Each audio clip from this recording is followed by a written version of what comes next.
En esta mañana estamos en el capítulo 11, párrafo 6 de la confesión, y voy a hacer lectura de este antes de orar.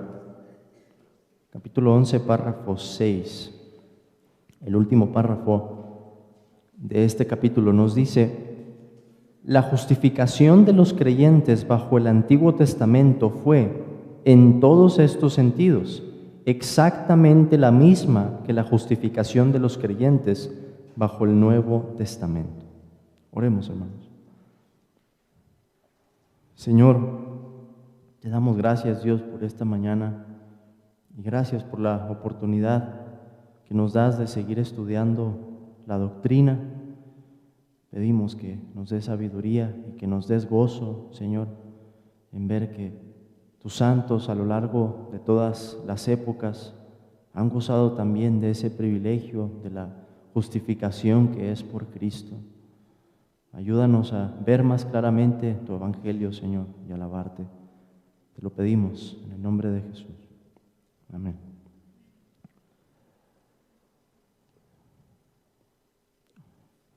Hermanos, una pregunta común entre los creyentes cuando comenzamos a leer la Biblia y empezamos a comparar lo que encontramos en el Antiguo Testamento con el Nuevo Testamento es: ¿cómo es que las personas o los siervos de Dios de los que leemos en el Antiguo Testamento fueron salvos?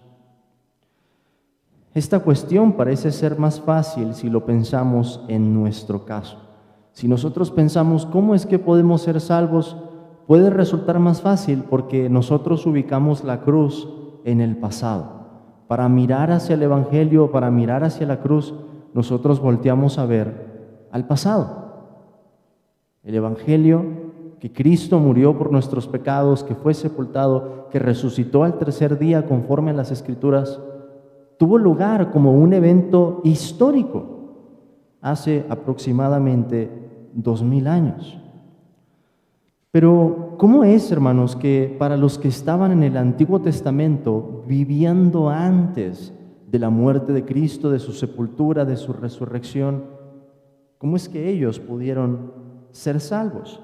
Y en este sentido, como lo hemos visto en el capítulo de la justificación, ¿cómo es que pudieron ser justificados? Nosotros creemos en el mensaje del Evangelio y somos justificados por medio de la fe. Pero ¿qué pasa con los creyentes del Antiguo Testamento? Si ellos todavía no habían visto a Cristo, ¿cómo podían entonces hallar salvación? Es cierto que nosotros tenemos una mayor luz que la que ellos gozaban en cuanto al Evangelio.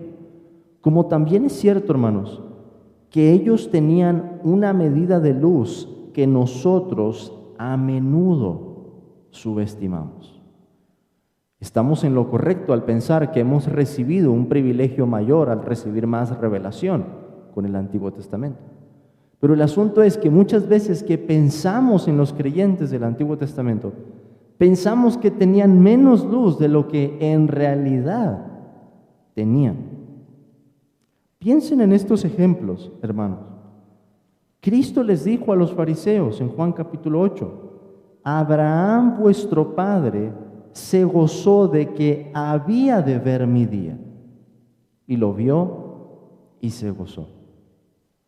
Cristo está diciendo que Abraham, viviendo más o menos desde donde estaba el Señor 2000 años antes que Cristo, había visto el día de él. Y los judíos se indignan, ¿no es cierto?, al escuchar eso en ese momento, diciendo: aún no tienes 50 años y has visto a Abraham. Abraham, hermanos, pudo ver por la fe y por las promesas de Dios el día en que Cristo se iba a ofrecer como ese cordero que quita el pecado del mundo. Otro ejemplo está en la manera en que el apóstol Pedro nos habla acerca del Salmo 16. En Hechos capítulo 2, el apóstol Pedro nos dice que David, el rey David, viviendo 1000 años antes de Cristo, habló acerca de la resurrección de Cristo en el Salmo 16. Y según el apóstol Juan, en el capítulo 12 de su Evangelio, Isaías, el profeta Isaías, vio la gloria de Cristo. Cuando el Señor habló con Isaías en el capítulo 6 de su libro, y tenemos esa revelación en que el Señor estaba sentado sobre su templo, en un trono, y sus faldas, ¿verdad?, llenaban el templo. Juan dice, Isaías dijo esto cuando vio su gloria y habló acerca de él. Podríamos decir mucho de este tema. Razón, hermanos, por la que no es el único párrafo en el que la confesión habla de la salvación de los creyentes en el Antiguo Testamento.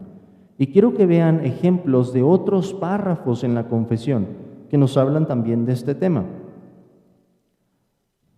Y quizá esto responda a algunas de las preguntas que puedan surgir. En primer lugar, vean por favor en la confesión, capítulo 7, párrafo 3, con referencia a esto mismo, de qué pasaba con las personas en el Antiguo Testamento.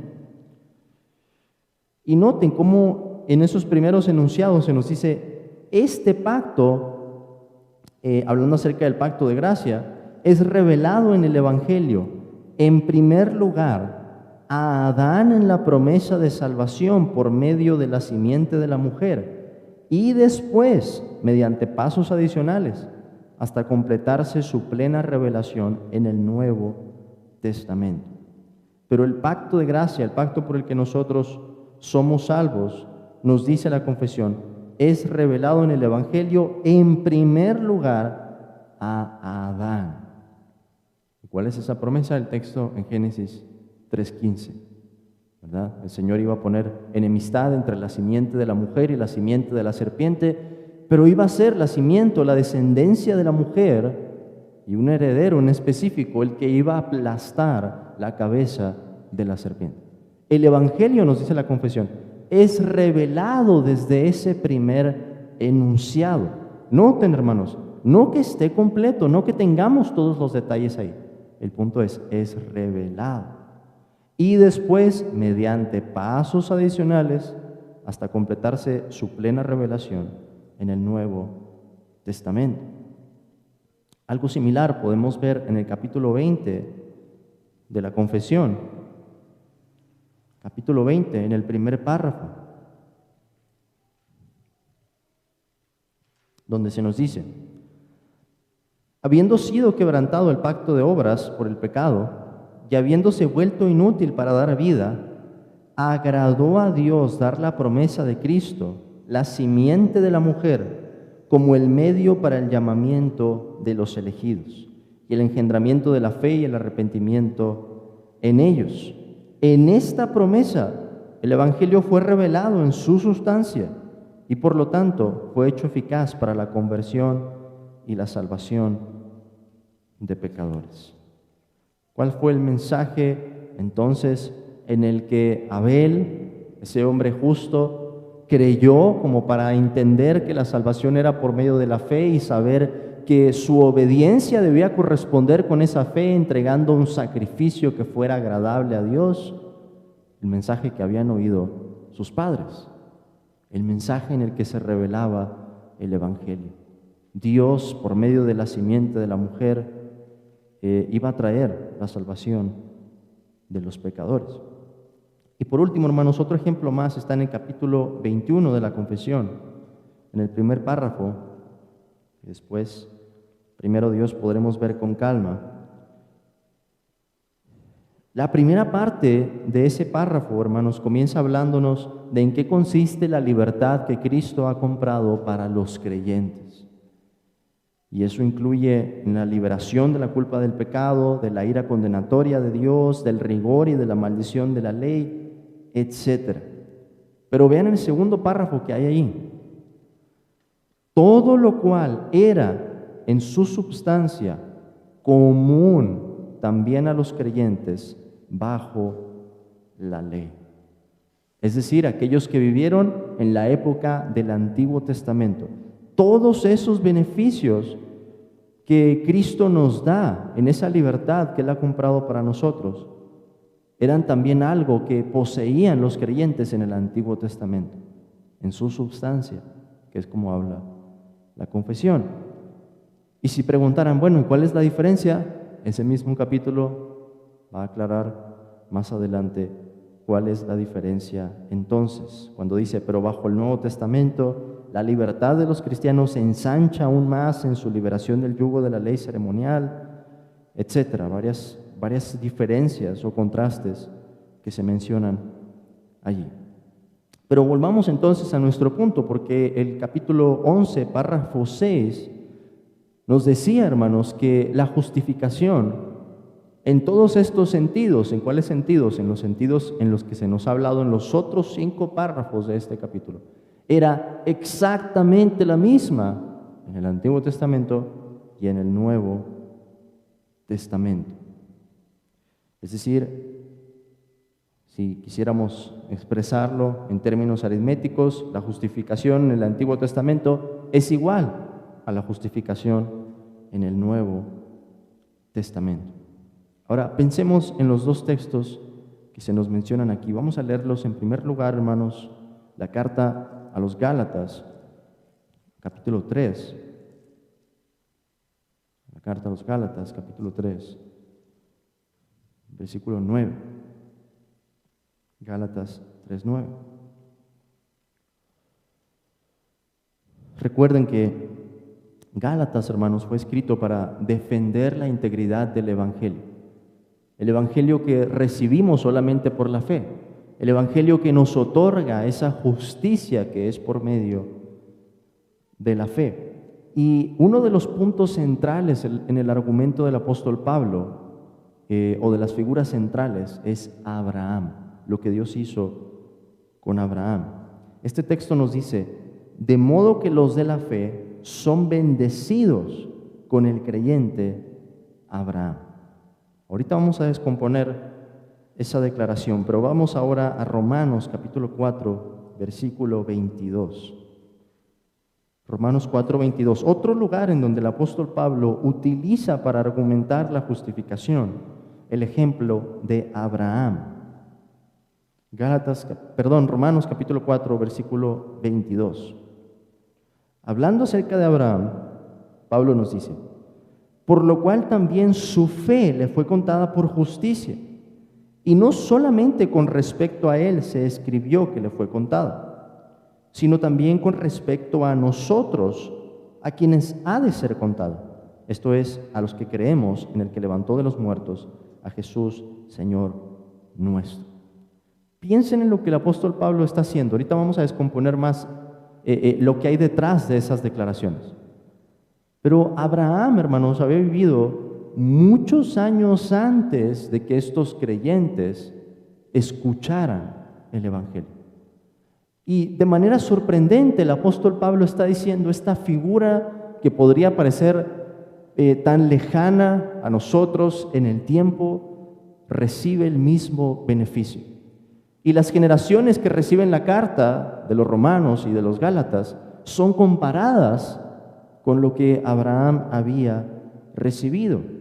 Por ejemplo, cuando Pablo dice aquí, y no solamente con respecto a él se escribió que le fue contado, sino también con respecto a nosotros, a quienes ha de ser contado. Entonces Pablo está diciendo, esto que les vengo hablando de la justificación es una realidad que ya estaba presente en el Antiguo Testamento. Quizá, hermanos, por eso es que deberíamos de decir, si quisiéramos ser muy precisos, quizá no deberíamos de decir la justificación en el Nuevo Testamento, en el Antiguo Testamento fue la misma que en el Nuevo Testamento. Quizá deberíamos verlo al revés y decir, es que la justificación desde un principio, como está en el Antiguo Testamento, ha sido por medio de la fe. Y es que los 2 testamentos, hermanos, tienen una relación en la que nos explican o se explican mutuamente, se informan mutuamente. No solamente el Nuevo Testamento nos da luz para entender el Antiguo. Lo contrario también es verdad. El Antiguo Testamento nos da luz para entender también el Nuevo. Pero vamos a descomponer un poquito más cuál es el argumento de Pablo en esos 2 pasajes que hemos visto, Gálatas 3:9 y Romanos 4, 22 al 24. Y vamos a hacer esto por medio de 4 tesis que tengo aquí. Pero la primera es, hermanos, que Abraham es el ejemplo paradigmático del creyente. Tenemos que entender eso si vamos a entender por qué el apóstol Pablo recurre a Abraham como el ejemplo de la justificación tanto de judíos, Romanos capítulo 4, como de gentiles. ¿Cuál es el punto? Abraham es presentado como nuestro Padre, Padre de los creyentes, porque Abraham sirve para representar a los creyentes de todas las épocas. Esta fue la manera en que Dios lo dispuso, en que al mismo a quien le dio la promesa de que en su simiente iban a ser benditas todas las familias de la tierra, fuera también quien representara a esas naciones al recibir la misma promesa, al recibir los mismos beneficios. Abraham venía de una familia pagana y Dios lo escogió para ser padre de muchedumbre de gentes, como el Señor le dice en Génesis 17:5. Es de esta manera entonces, hermanos, que Abraham nos representa. Es el ejemplo paradigmático. Si pensamos en quién es el padre de la fe, la forma en que Pablo responde es Abraham, de judíos y de gentiles. En segundo lugar, o la segunda tesis es que la promesa de Dios contenía el Evangelio, o como lo leíamos en la confesión, que el Evangelio fue revelado en esa primer promesa.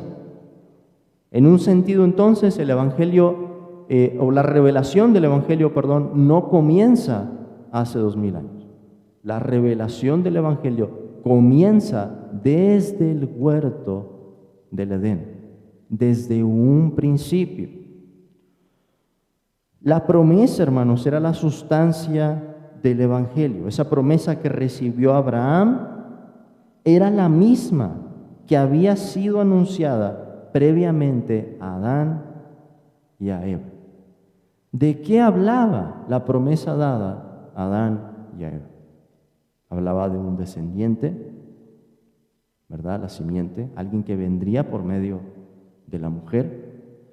Hablaba acerca de una batalla o una conquista, ¿verdad? La simiente de la mujer iba a aplastar la cabeza de la serpiente. Había un enemigo ahí incluido. Si fuéramos más adelante y pensamos en Noé, ¿qué es lo que tenemos? Dios repite esas palabras que le había dicho a Adán y a Eva cuando ellos salen del arca: fructifiquen y multiplíquense. Y el Señor los bendijo para que continuaran, hermanos, con la misión que iba a traer el cumplimiento de esa promesa. Si vamos más adelante de Noé y pasamos a Abraham, resulta que la promesa habla de lo mismo, habla de un descendiente. Pero esa promesa se empieza a revelar más, se nos empieza a decir más del contenido de esa promesa, porque la promesa dada a Abraham incluye 3 cosas. Nos habla de la simiente, nos habla de bendición y nos habla de una tierra. ¿Cómo se consigue una tierra? Con conquista, con una batalla, algo de lo que nos hablaba también Génesis 3:15. Entonces hay una relación, hermanos. Se revela la promesa desde un principio a Adán, y mediante esos pasos sucesivos Dios va explicando en el Antiguo Testamento más de qué es lo que va a hacer para traer esa promesa, de en qué consiste esa promesa, de cuándo va a llegar esa promesa. Y eso es lo que se cumple en Cristo. Podemos pensar entonces en la promesa de Dios como una semilla que va creciendo en cada época de la revelación, va aumentando más y la podemos ver más claramente a medida que avanzamos en la Biblia hasta llegar al Nuevo Testamento y ver su plena revelación en Cristo. En tercer lugar, para completar nuestro argumento, Abraham creyó la promesa, y los creyentes que estamos en esta época, en la época del Nuevo Testamento, hacemos lo mismo. Nuestra fe es una misma.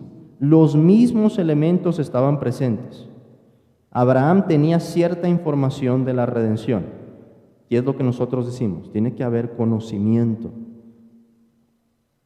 Abraham reconoció que Dios no podía mentir. La fe también contiene ese elemento, un asentimiento a la verdad que se nos propone en el Evangelio. Y en tercer lugar, Abraham confió de todo corazón en la promesa. Ese es el punto definitivo de la fe, la confianza.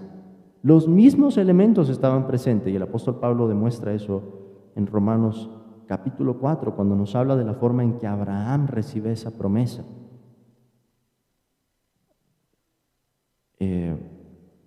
Cuando dice, por ejemplo, versículo 18, Romanos 4, 18, él creyó en esperanza contra esperanza para llegar a ser padre de muchas gentes.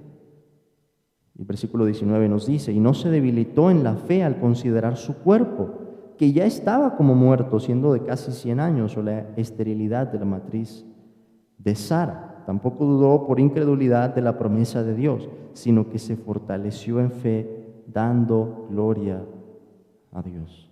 Allí tenemos los mismos elementos que están presentes también en una medida en nuestra misma fe. Así que la fe que tenemos en el Nuevo Testamento, como la fe que tenían los siervos de Dios en el Antiguo Testamento, es una misma. Por último, hermanos, los creyentes en el Nuevo Testamento, en esta época, reciben el mismo beneficio. Esas son las ideas o las premisas que están detrás del argumento del apóstol Pablo en esos dos pasajes, en Gálatas y en Romanos. Es decir, la justificación es y ha sido siempre una sola, una misma justificación. Somos bendecidos con el creyente Abraham, lo leíamos en Gálatas. Los que somos de la fe somos bendecidos junto con él, a su semejanza. Aunque nos separan como 4000 años del patriarca, recibimos la misma bendición. Con esto, hermanos, espero que podamos apreciar un poquito mejor cuál es la relación entre los dos testamentos. La promesa es una misma, el evangelio es uno mismo, pero lo que pasa entre esos dos testamentos es que la promesa se va revelando más y más y más. Y podemos decir, como vamos a ver más adelante, que hay una diferencia en el Nuevo Testamento, y es una diferencia importante, ¿verdad? Pero bueno, no voy a tocar ese tema en esta ocasión. Vamos a terminar aquí, hermanos. Quiero dar tiempo por si